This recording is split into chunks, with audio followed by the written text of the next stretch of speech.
দেখুন, চূড়ান্ত ভায়োলেন্স দেখানোর জন্য আমাদের দেশে একাধিক ওটিটি সিরিজ তুমুল সমালোচনার মুখে পড়েছে। আজ এই রাজ্যে হাওড়ায় প্রকাশ্যে কাক ভরে যেভাবে একজন প্রমোটারকে তার বাড়ি থেকে মাত্র 50 ফিট দূরে পয়েন্ট ব্ল্যাঙ্ক রেঞ্জ থেকে পর পর গুলি চালিয়ে খুন করা হলো, সেটা কিন্তু ওই ওটিটি সিরিজগুলোর বানানো চিত্রনাট্যের থেকে 10 গুণ বেশি হিংস্র। কিন্তু এই জঙ্গলরাজ, এই অবাধ দুষ্কৃতিরাজ ওই খুনের ঘটনাতেই শেষ হলো না।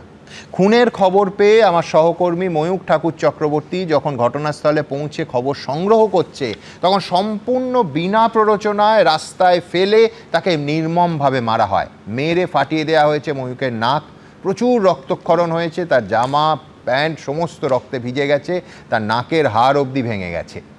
সবথেকে বড় কথা, কয়েক মিনিট আগেই ওই রাস্তা দিয়ে র্যাফের সঙ্গে রুট মার্চ করেছেন হাওড়ার deputy commissioner, assistant police commissioner সহ পুলিশের সব শীর্ষ আধিকারিকরা। ঘটনাস্থলে তখনও মোতায়েন লিলুয়া সহ একাধিক থানার ওসিরা। একে যদি জঙ্গলরাজ না বলি তাহলে কাকে বলবো? শারীরিক যন্ত্রণা উপেক্ষা করে ময়ূখ এই অনুষ্ঠানে যোগ দিয়েছে, আমি ওকে দিয়েই শুরু করব।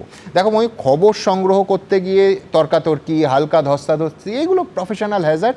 খবরে আসা দূরের কথা, এগুলো নিয়ে আমরা আলোচনাই করি না। কিন্তু একটা খুন, এই রকম ভয়াবহ খুন হয়ে যাওয়ার পর যখন পুলিশের সমস্ত শীর্ষকর্তারা রীতিমতো রুট মার্চ করছেন, সেইখানে তোমার কোনো প্রশ্নে উত্তেজিত হয়ে নয়, একেবারে প্রায় টার্গেটেড অ্যাটাক যেরকম হয়, অর্থাৎ তোমায় টার্গেট করে একদল দুষ্কৃতী এসে তোমায় মারলো। এই গোটা ঘটনাটা একটু বলো। সুমনদা, আজকে সকালবেলা আমাকে অ্যাসাইন করা হয় যে হাওড়াতে এরকম একটা খুনের ঘটনা ঘটেছে এবং সেখানে গিয়ে পুরো তথ্য সংগ্রহ করে খবর করার জন্য। তো আমি সেখানে একটা সময় পৌঁছই। আমি প্রথমে জিটি রোড থেকে পিলখানার যে মার্ডারের যে প্লেস অফ অকারেন্স, যেখানে ঘটনাস্থল, সেটা অ্যারাউন্ড 200 মিটার দূরে জিটি রোড থেকে। তো আমরা জিটি রোড থেকে যেখানে খুনের ঘটনাস্থল সেখানে প্রথমে যাই। সেখানে গিয়ে দেখি যে খুনের জায়গাটা পুলিশ কর্ডন করে রেখেছে, আর মৃতের পরিবার তারা কান্নায় ভেঙে পড়েছেন। স্থানীয় বিধায়ক তাকে কার্যত ঘিরে নিজেদের অভিযোগের কথা তারা বলছেন। সেখানে মিনিট 10 আমি দাঁড়িয়েছিলাম, পুরো পরিস্থিতি দেখি। ইনভেস্টিগেটিভ জার্নালিজম করতে গেলে শুধু খুনের জায়গা নয়, কারা সাসপেক্টেড অ্যাকিউজড, কাদের নাম জড়াচ্ছে সিসিটিভিতে, তারা কোথায় থাকে, তাদের লাস্ট কোথায় দেখতে পাওয়া গেছে, এই সমস্ত তথ্য আমাদেরকে বার করতে হয়। তো সেটা বার করার জন্যই আমি ওই পিও থেকে, প্লেস অফ অকারেন্স থেকে আবার জিটি রোডের দিকে ফিরতে শুরু করি। এই যখন ফিরছিলাম তখন ওখানকার বিধায়ক, তিনিও আমার সঙ্গে দেখলাম একই রাস্তা দিয়ে ফিরছেন।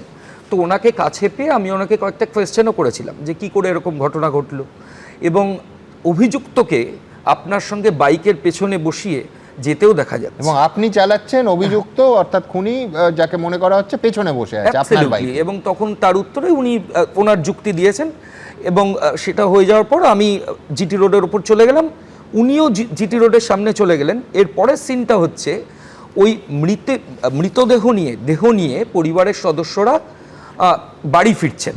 জিটি রোডের উপর একটা জায়গায় দাঁড়িয়ে তারা চিৎকার চেঁচামেচি, একটা জমায়েত তৈরি হয়েছে। সেখানে বিধায়ক গেলেন, আমি সামনে দাঁড়িয়ে। তার আগে কিন্তু ইন্টারভিউটা হয়ে গেছে। বিধায়কের সঙ্গে কথা হলো, উনি ভেতরে ঢোকার চেষ্টা করলেন, বোঝানোর চেষ্টা করলেন। কিছু লোক বুঝলেন, কিছু লোক বুঝলেন না। উনি আবার ওখান থেকে কিছু লোককে বুঝিয়ে ওখান থেকে চলে গেলেন। দেহ ভেতরে চলে গেল, বাড়ি যেখানে। এর 10 মিনিটও হয়নি আমি ওখানে দাঁড়িয়ে আছি। আমি পরবর্তী কিভাবে এগোবো সেটা আমি ভাবছি ওখানে দাঁড়িয়ে। হঠাৎ করে উল্টো দিকে একটা গলি আছে সুমনদা, এটা ওই পিলখানার যে গলি দিয়ে আমরা ঢুকলাম তার ঠিক সমান্তরাল পাশের গলিটা। সেখান থেকে অ্যারাউন্ড অ্যাপ্রক্সিমেটলি 15 থেকে 20 জন হবে। তারা পুরো আনরুলি, তারা ভেতর থেকে বেরোচ্ছে জিটি রোডের দিকে, অশ্রাব্য গালিগালাজ, সেগুলো মুখে আনা যায় না। হ্যাঁ, এবং এরা কেউ বাঙালি নয়, অশ্রাব্য গালিগালাজ চিৎকার করে বেরোলো। বেরিয়ে আচমকাই আমি এবং আমার ফটো জার্নালিস্ট, আমাদেরকে ওরা সিঙ্গেল আউট করে নিল ভিড়ের মধ্যে। হ্যাঁ, এবং করার পরে আমার ফটো জার্নালিস্ট একটু সরেছে সাইডে, আমাকে কার্যত ওখান থেকে কনফাইন করলো প্রথমে একটা জায়গায়, তারপর হাত ধরে টেনে নিয়ে গিয়ে ভেতরে দাম করে মারলো মুখে। আমার চশমাটা, অন্য চশমা, এটা আমি পরে আবার বিকেলে বানালাম, চশমাটা ভেঙে গেল ওখানে পড়ে। তারপর পাশের আরেকজন, সেও এসে মারলো। এরপর সবথেকে সারপ্রাইজিং হচ্ছে, পেছন থেকে আরও 3-4 চলে এলো। তারা কিন্তু কিছুই জানে না কাকে মারছে, কেন মারছে, কোনো কিচ্ছু না, অথচ বেপরোয়াভাবে মারতে শুরু করলো। এরপর একটা জায়গায় আমি বসে পড়লাম এইভাবে হাতটা নিয়ে, আমার ফোন তখন মাটিতে পড়ে গেছে, নাক দিয়ে গলগল করে রক্ত বেরোচ্ছে। সেটা দেখে ওদের মধ্যে একজন দুজন আবার সহানুভূতিশীল হয়ে উঠলো, এই রক্ত বেরোচ্ছে, পিলখানা এসব চলবে না, এসব করা যাবে না। একটা কথা বলো, তুমি বিধায়ককে প্রশ্ন করলে তার 10 মিনিটের মধ্যে এই ঘটনা, কোনোভাবে ওই বাইক নিয়ে প্রশ্ন আর এই তোমার ওপর আক্রমণ কি কোনোভাবে তোমার মনে হয় দুটোর মধ্যে কোনো যোগাযোগ আছে? সুমনদা, আমি বিধায়ককে কোয়েশ্চেন করেছিলাম, বিধায়ক যখন ঘটনাস্থল থেকে বেরিয়ে জিটি রোডে আসছেন, ওই যে মাঝে স্ট্রেচের যে রাস্তা, সেখানে দাঁড়িয়ে আমি ওনার সাথে প্রশ্ন করতে করতে বেরোই। এবং সবথেকে যেটা সারপ্রাইজিং, যে তার 10 মিনিটের মধ্যে কিছু লোক সিঙ্গেল আউট করে আমাকে মারলো, এবং যারা মারলো তারা বিধায়কের লোক বা কার লোক সেটা তো পুলিশ সিসিটিভি ফুটেজ দেখে ইনভেস্টিগেট করবে।